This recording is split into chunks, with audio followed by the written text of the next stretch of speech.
Greg and I met about 6 months ago. He was here looking at some of our clocks and doing a repair job, I believe, on one.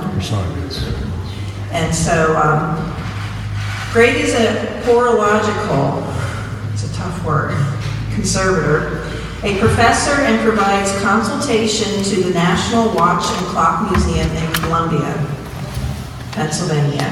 He is a nationally recognized furniture maker who has been featured in Colonial Homes magazine in the Master Class series. He returned to Europe to study the Beaux Arts in England, Italy, and France in the early 2000s, attaining an advanced degree in furniture and wooden artifact conservation from the infamous Louvre Museum in Paris, France. At present, he is the principal of 2 restoration conservation studios specializing in 17th to 19th century furniture, clocks, and important historic home preservations. I think we were very lucky that you came here 6 months ago, and we invited him to present this morning, so enjoy his lecture on 18th century tall case clocks.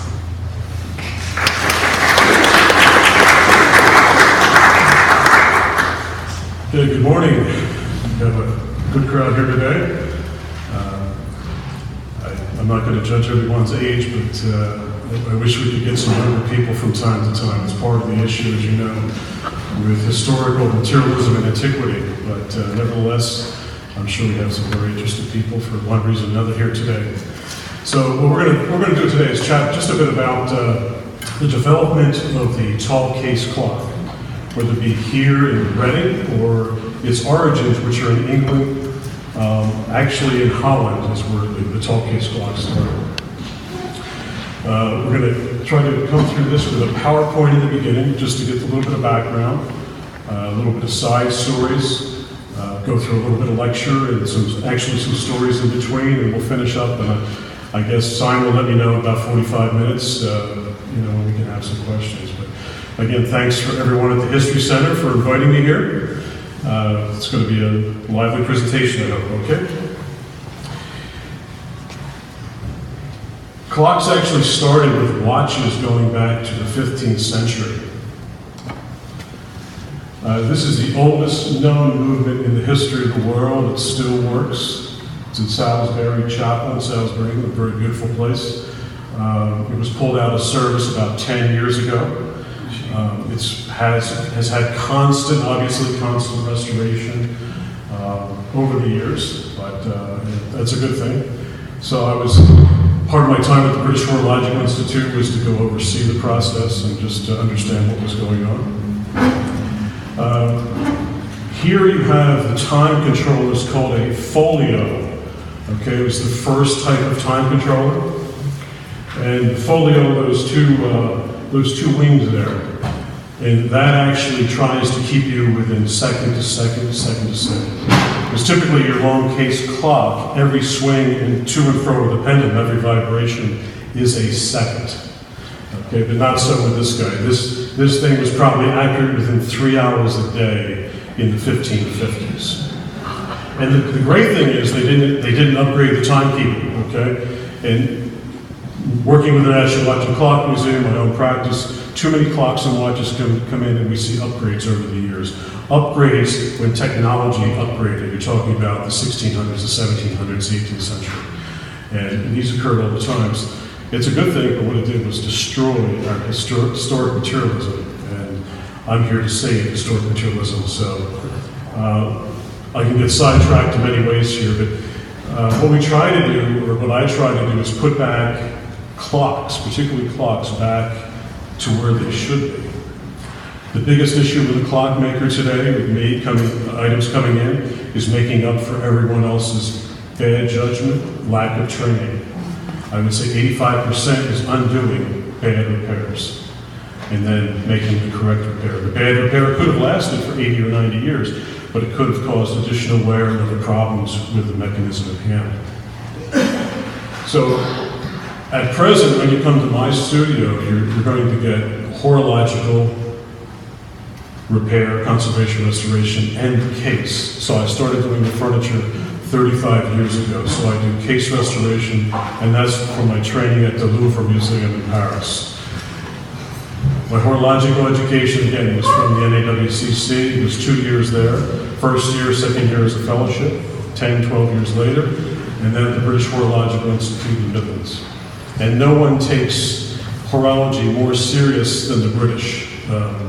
I'm not going to say it's a walk in the park out at the NAWCC, but the school it's like T-ball in the major leagues. Every night, somewhere in England, there could be 50 horological groups meeting in a pub. And we're not going to a pub to get entertained. We're talking about horological issues we have in our shops. So it's a very important feature. So when there are issues here, I migrate back vis-a-vis phone or in person to the Brits. So we'll move on. So the oldest known mechanism. So from the folio, those wing portions on that gigantic movement, which weighs about 2,000 pounds, an upgrade was called a balance wheel. This goes 1 second round, 1 second back, 1 second round, 1 second back. And if you took the bell off, this is under the bell, and this is the hammer that hits the bell. Okay? With the balance wheel type operation, it provided a couple things. You got accuracy probably within an hour and a half and 24 hours. Good thing. And this clock is a clock that was made for the home. Okay? Only the affluent could afford this clock, though, nevertheless. Timekeeping in about 1656, 1660, there was a race. There was a race amongst horologists of the time, basically Dutch and French, of why this thing could not keep accurate time to the minute. Only the scientists knew minutes in the 18th century, not so much the common layperson. They were relegated to the hour. So if you were fortunate enough to own a tall case clock, which you would have had in upper class means at least, you would have purchased one with a very large bell, probably a 6-inch diameter bell, because chances are you were a farmer or doing something outside and you needed to hear the time, whether you're receiving customers, it's time to eat, time to do this, time to do that. So these bells were very important. But nevertheless, this meter pendulum, when it was adjusted or adapted to the clock movement, the wall movement, was a real boost for accuracy. And through the next 150 years, accuracy continued to grow.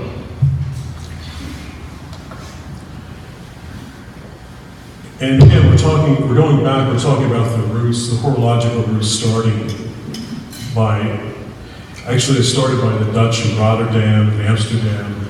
And by the time they got to London, they started teaching this in schools in about 1630, how to build clocks.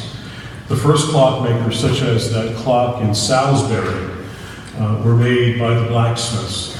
So somewhere along the way, the information is very shaky, the blacksmith developed a clock. It later honed, components honed, levers, gears by the locksmith.